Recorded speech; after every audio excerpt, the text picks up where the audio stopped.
आप सभी का। मैं सतवीर चौधरी फिर से हाजिर हूँ आपके लिए बृहद दूरियों के मापन के लिए।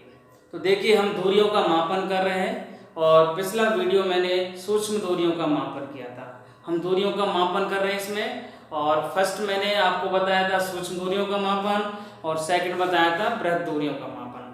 तो सूक्ष्म दूरियों का मापन तो हमने जैसे अणु परमाणु, अगर कोई भी नाभिक है उसकी आकार या साइज पता करनी है तो उसके लिए मैंने वीडियो बनाया था। आपको किस के ज्ञात किया था, कोई माइक्रोस्कोप ली थी मैंने, जैसे इलेक्ट्रॉन माइक्रोस्कोप का यूज किया था, और भी अगर छोटी आई थी मैंने तो एक्सरे के द्वारा, एक्सरे से और भी। तो इस प्रकार से उसके बाद जब छोटे छोटे और पार्टिकल आए थे अणु या परमाणु के लिए, तो मैंने किसका सहारा लिया था, एक ओलिक अम्ल लिया था, उसके अणु की साइज पता की थी। तो इस प्रकार से मैंने सूक्ष्म दूरियों का मापन किया था। आज हम पढ़ने वाले हैं बृहद दूरियों के मापन के बारे में। तो प्यारे बच्चों, बृहद दूरियों का मापन हम दो विधियों से करते हैं मोस्टली। एक तो आपको सामने दिखाई दे रही होगी, एक तो है लंबवन विधि। कौन सी विधि है? लंबवन विधि। एक और दूसरी विधि है इसकी परावर्तन की विधि। आपको सामने दिखाई दे रही होगी लंबवन विधि और परावर्तन के द्वारा दूरियों का मापन। इसको प्रतिध्वनि के नाम से भी जानते हैं। देखेंगे अभी आपको बताएंगे। फर्स्ट विधि है आपकी लंबवन विधि। इस लंबवन विधि के द्वारा क्या किया जाता है, ग्रहों की दूरी ज्ञात की जाती है। जैसे मान लो ये पृथ्वी है, पृथ्वी से आप किसी ग्रह की दूरी ज्ञात करना चाहो तो उस विधि के में हम उस विधि में या उसकी दूरी को मापने में लंबवन विधि का यूज करते हैं। या फिर ग्रहों का आकार आपको पता करना है। क्या करना है? कोई भी ग्रह है उसकी साइज या आकार क्या होगा, तो उसका भी हम जो निर्धारण करते हैं या मापते हैं उसको किस विधि के द्वारा मापते हैं? लंबवन विधि के द्वारा मापते हैं। अब आप बोलोगे सर ये लंबवन विधि क्या है? देखो अभी समझाते हैं आपको। फर्स्ट मैं आपको बता रहा हूँ लंबवन विधि के बारे में। और लंबवन विधि से सबसे पहले मैं आपको बता रहा हूँ इसमें ग्रहों की दूरी ज्ञात करना। क्या बता रहा हूँ? ग्रहों की दूरी। देखिए कैसे ज्ञात की जाती है। इसमें क्या किया जाता है, लंबवन कोण बनाया जाता है एक। किसके सहारे से? लंबवन कोण के द्वारा। कैसे? देखिए मान लो आप यहाँ पर खड़े हो पृथ्वी पर, ये पृथ्वी है और ये कोई ग्रह है अपना। इस ग्रह की आप क्या ज्ञात करना चाहते हो? दूरी ज्ञात करना चाहते हो। ये क्या है? कोई ग्रह है। अब हम क्या करेंगे, इसमें लंबवन विधि के अंदर कोई भी दो बंदे यहाँ पर खड़ा कर देंगे। एक कोई यहाँ पर खड़ा हो जाएगा, एक बंदा यहाँ पर खड़ा है और एक यहाँ पर खड़ा है। अब ये क्या कर रहा है, इस बिंदु को देख रहा है। जैसे अगर मैं बात करूं, कोई भी दीवार के दो कॉर्नर हैं, दोनों बंदों को वहां खड़ा कर दिया और एक पॉइंट आपने किसी दीवार में फिक्स कर दिया, तो उस दीवार में आप उस दोनों बंदों को देखना है वहां पर। तो ये क्या करेंगे, बारी बारी से इसको देखेंगे। इस प्रकार से, इस प्रकार से, इस प्रकार से देख रहे हैं बारी बारी से। तो अब क्या होगा, ये जो दोनों कोण बनाएंगे यहाँ पर उस ग्रह से, उस बिंदु से, हमारे पास में इस बिंदु से क्या बनाएंगे, ये कोण बनाएंगे। इस कोण को ही हम क्या बोलते हैं? लंबवन कोण। क्या बनाएंगे? लंबवन कोण बनाएंगे। जैसे आप भी देखते हो ना, दो बंदों कोई भी बारी बारी से किसी कोने को देख रहे हैं, दो स्थान से खड़े होकर, तो बारी बारी से देखने पर जो उस बिंदु से कोण बनेगा इसके द्वारा, उसको हम बोलते हैं लंबवन कोण। और इसको यहाँ में थीटा से दर्शा रहा है। किससे? थीटा से। और ये जितनी दूरी पर खड़े हैं वो जो दूरी है वो है b। उस दूरी को कितना मान रहा हूं मैं? b दूरी मान रहा हूं। अब मैं क्या करूंगा, इस पॉइंट को केंद्र मानकर और इतनी त्रिज्या का, जिस बिंदु पर वो खड़े थे, तो मैं क्या खींचूंगा, एक वृत्त खींच दूंगा। क्या खींच दूंगा? एक वृत्त। आरे बात समझ में? इसको केंद्र मानकर और इस त्रिज्या का, तो इसकी मैंने ये त्रिज्या मान ली मैंने s। कितनी त्रिज्या मान ली मैंने? s। या फिर हम बोल सकते हैं ये दूरी तो है, ये क्या है, यहां से लेके इस ग्रह की दूरी, और हम दूरी तो ज्ञात करना चाहते हैं। देखो आर्य बात समझ में? इसको त्रिज्या मान लिया आपने, इस त्रिज्या इसको मान के आपने क्या बना दिया, एक वृत्त बना दिया। या फिर ये जो त्रिज्या निकल गया ये किसका काम करेगी, ग्रह की दूरी का। अब आप बोलोगे सर इसको त्रिज्या क्यों मान रहे हो? अब आप देखो, आप ये क्या बन गया, ये क्या है कोई भी चाप है और चाप के द्वारा क्या बना गया है, केंद्र पर कोण बनाया गया है। तो आपने एक फॉर्मूला पढ़ा है क्या, कोण बराबर चाप अपॉन त्रिज्या, पढ़ा है क्या।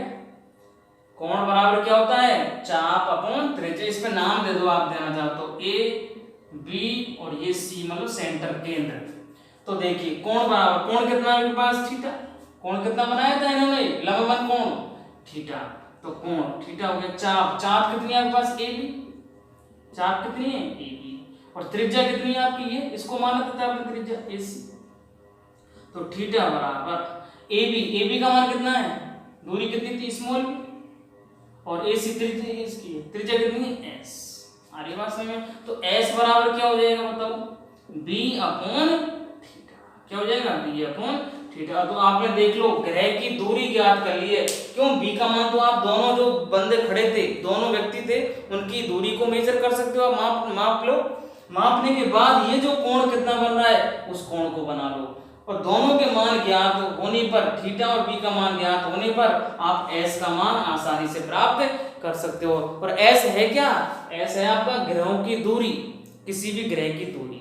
तो इस प्रकार से मैंने लंबवन विधि से आपको क्या बता दिया, किसी भी ग्रह की दूरी ज्ञात करना समझा दिया। अब मैं इसी विधि से आपको ग्रहों का आकार भी समझा सकता हूं।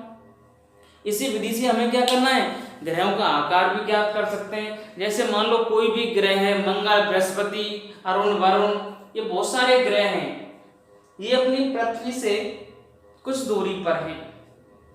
ये अपनी पृथ्वी से कहाँ है, कुछ दूरी पर है। तो इनकी हम आकार कैसे ज्ञात करें, इनका साइज कितना ज्ञात करें, या इनकी त्रिज्या कितनी ज्ञात करें, या इनका व्यास कितना है, या कितने बड़े हैं, आकार क्या है। तो उसकी हम कैसे बात करेंगे, देखिए मैं क्या करूंगा, मान लो यहां पर कोई बंद, ये क्या है, अपनी पृथ्वी है, ये क्या है, पृथ्वी। आ रही बात समझ में। और इस पृथ्वी पर कोई बंदा है यहां पर, और यहां पर क्या है, कोई ग्रह है, मान लो यहां पर क्या है, कोई ग्रह है। और इस ग्रह का क्या करना है, मेरे को आकार पता करना है, साइज पता करनी है इस ग्रह की। ये अर्थ है, अपने अर्थ पर खड़े हो। तो यहां पर मैं क्या करूंगा, इस बिंदु पर, पृथ्वी पर दूरदर्शी लूंगा। क्या लूंगा, दूरदर्शी। दूरदर्शी जानते हो ना, टेलीस्कोप। एक तरह से आप उसको दूरबीन बोलते हो, जिस भाषा में, एक तरह से दूरदर्शी। तो इस दूरदर्शी के द्वारा इस ग्रह को मैं क्या करूंगा, देखूंगा यहां से। तो ये जो आपका अब क्या होगा, इस ग्रह का इस दूरबीन के द्वारा या दूरदर्शी के द्वारा क्या बनेगा, एक प्रतिबिंब बनेगा। क्या बनेगा, प्रतिबिंब। हम पृथ्वी पर है, इस पृथ्वी के बिंदु से हम इस ग्रह को दूरदर्शी के द्वारा क्या करेंगे, देखेंगे। दूरदर्शी के द्वारा क्या करेंगे, देखेंगे। जब इसका हम प्रतिबिंब बनाएंगे तो उसमें प्रतिबिंब आपका क्या बनता है, एक वृत्त के रूप में बनता है। प्रतिबिंब कैसा बनता है उसका, एक वृत्त के रूप में बनता है। आ रही है बात समझ में। अब हम क्या करेंगे, इस वृत्त के दोनों बिंदुओं को इस बिंदु से, जहां पर हमने वो दूरदर्शी रख रखी है, उस बिंदु से मिला देंगे। इस बिंदु से क्या कर दिया हमने, इसको मिला दिया। और तो एक कोण बनता है यहां पर, उसको बोलते हैं अल्फा। क्या बोलते हैं, उस कोण को अल्फा कोण बोलते हैं, या इसको कोणीय व्यास बोलते हैं। क्या बोलते हैं इसको, कोणीय व्यास। अब कोणीय व्यास क्यों बोल रहे हैं हम, ये क्योंकि ये व्यास ने बनाया है। ये देखो यहाँ पर, ये क्या है, जो केंद्र से होके जाता है वो क्या होता है, किसी भी वृत्त का व्यास। तो इस व्यास को मैं डी मान सकता हूँ, क्या, डायामीटर। व्यास को क्या मान लिया मैंने, डायामीटर। आ रही बात समझ में। अब मैं क्या करूंगा, वही मेरे को, ये दूरी आपने पहले ज्ञात कर ली, तो इसको मैं एस मान सकता हूँ क्या, दूरी के लिए। क्यों, वही चीज करूंगा फिर से मैं, इसको केंद्र मानकर, अब यहां से फिर से इसको केंद्र मानकर फिर से मैं क्या खींचूंगा, इस त्रिज्या का एक वृत्त खींचूंगा। इसको त्रिज्या मानकर इस बिंदु से क्या खींच दूंगा, एक सर्कल खींच दूंगा, इस प्रकार से। आ रही है बात समझ में। तो अब क्या होगा, फिर से वही कंसेप्ट, कौन सा आपने पढ़ रखा है, कोण बराबर चाप अपॉन त्रिज्या। अरे बस हमें क्या करना है, इसकी साइज पता करनी है, आकार। आकार का मतलब ये आकार कितना है, आकार का मतलब यहाँ डी से है, कैपिटल डी से। आकार का मतलब इसके व्यास से है, ग्रह के व्यास से। तो कोण बराबर, कोण कितना है अल्फा। अरे बस चाप कितनी है, चाप का मतलब क्या होता है, ये होगी चाप। डी क्या है इसकी, चाप, क्योंकि चाप के द्वारा तो कोण बनता है, तो चाप कितनी होगी इसकी डी।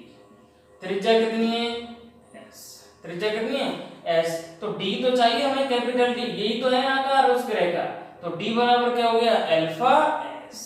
तो इस प्रकार से अगर आपने ये कोण और ये एस का मान प्राप्त कर लिया, तो अल्फा और एस ज्ञात करने के बाद आप ग्रह का आकार भी ज्ञात कर सकते हो डी। तो इस प्रकार से ये है लंबन विधि। तो लंबन विधि के द्वारा ग्रहों की दूरी तथा आकार को ज्ञात कर सकते हैं। अब हमें कुछ दूरी और भी ज्ञात कर सकते हैं, किसके द्वारा, परावर्तन के द्वारा। किसके द्वारा, परावर्तन के द्वारा। तो परावर्तन के द्वारा भी देखिए हम दूरियों का मापन कैसे करते हैं। अगर आप इसका स्क्रीनशॉट लेना चाहते हो तो ले सकते हो, मैं बाकी नहीं इसको रफ कर रहा हूं, तो ले सकते हो एक बार आप। चलिए इसको थोड़ा रफ कर रहा हूं यहां से। अब मैं क्या बता रहा हूं आपको, अब मैं आपको बताना चाह रहा हूं परावर्तन के द्वारा दूरियों का मापन। देखो परावर्तन के द्वारा जो दूरियों का मापन होता है, ये किसका होता है, किसी पहाड़ी, ये कोई पहाड़ी वगैरह होती है, या फिर हम बात करें कोई भी चट्टान, पहाड़ी या फिर जो चट्टान है उसका आकार पता करते हैं, या उसकी दूरी, सॉरी आकार नहीं, उसकी दूरी पता करते हैं कि कोई भी चट्टान या पहाड़ कितनी दूरी पर है। तो इसके लिए हम क्या कंसेप्ट लगाते हैं, देखो मान लो ये कोई क्या है आपका, कोई भी पहाड़ी है, क्या है ये कोई पहाड़। और अब हम क्या करते हैं, यहां पर कोई बंदा खड़ा हुआ है इस प्रकार से। अब ये क्या करेगा, यहां से एक गोली दागेगा, बंदूक ले लेगा हाथ में और बंदूक से क्या निकालेगा, एक गोली। तो जैसे ये गोली निकालेगा तो इससे टकराएगी इस पहाड़ी से, और टकराने के बाद इसको बाद में आवाज सुनाई देगी। तो हमें क्या करना है, गोली चलाने तथा टकराने की आवाज सुनाई देगी। भाई सुनाई देती है, हम जैसे कोई भी अगर दीवार में भी अगर हम गोली चलाते हैं तो गोली जाती है और टकरा के उसकी आवाज हमारे पास आती है। तो वो जो आवाज गोली चलाई तथा आवाज आई टकराने की, टकराने का मतलब वो होती है प्रतिध्वनि। आपने 9th में पढ़ी होगी प्रतिध्वनि क्या होती है, इको बोलते हैं इसको हम। तो गोली चलाने तथा टकराने की आवाज जब सुनाई देगी उस समय को नोट करेंगे, समय को क्या करेंगे नोट। मान लो वो टी समय है, क्या है वो टी समय है। और जो ध्वनि का वेग था, जिस वेग से ध्वनि आपके कानों तक आई, जो ध्वनि का वेग है वो कितना है, मान लो v वेग से ध्वनि सुनाई दिया आपको, कितने वेग से, v वेग से। तो एक बात बताओ, आवाज आपकी यहां से गई फिर यहां तक आई, तो s दूरी इधर से और s दूरी उधर से टकरा के आई, तो कितनी दूरी तय करी 2s। कितनी दूरी तय करेगा वो 2s। अरे आ रही है बात समझ में। तो वही कंसेप्ट हम यूज में करते हैं इसमें, कैसे, तो आपने पढ़ा है कि एक चाल बराबर दूरी इनटू समय। तो हमें ऐसी तो पता करनी है ये कितनी दूर है, ये यहाँ इस बिंदु से ये जो पहाड़ी है या चट्टान है इसकी हम क्या करते हैं, दूरी पता करते हैं कि इस पॉइंट से कितना दूर कोई पहाड़ या चट्टान है। तो उसका मापन या उस दूरी का मापन किससे करते हैं, परावर्तन के द्वारा। तो कैसे करते हैं, वो दूरी निकालते हैं अभी हम। आई बस हमने गोली चलाई पहले और गोली यहाँ से चली उसका, और जो ध्वनि हमारे पास आई थी वापस उसका समय नोट कर लिया, टी टाइम हो गया, और ध्वनि का वेग कितना था v। तो हम क्या करें, अब चाल बराबर दूरी इनटू समय। तो चाल कितनी थी इसकी, v चाल से ध्वनि का, और दूरी कितनी तय करी इसने 2 × s। भाई 2s ही दूरी तय करी है, s दूरी जाने में और s दूरी आने में 2 इंटू एस इंटू कितना टी, इंटू कितना टी। आइए बात समझ में। तो हम अगर बात करें इसकी 2s, इसको मैं एक बार थोड़ा सा रख कर देता हूं यहां से।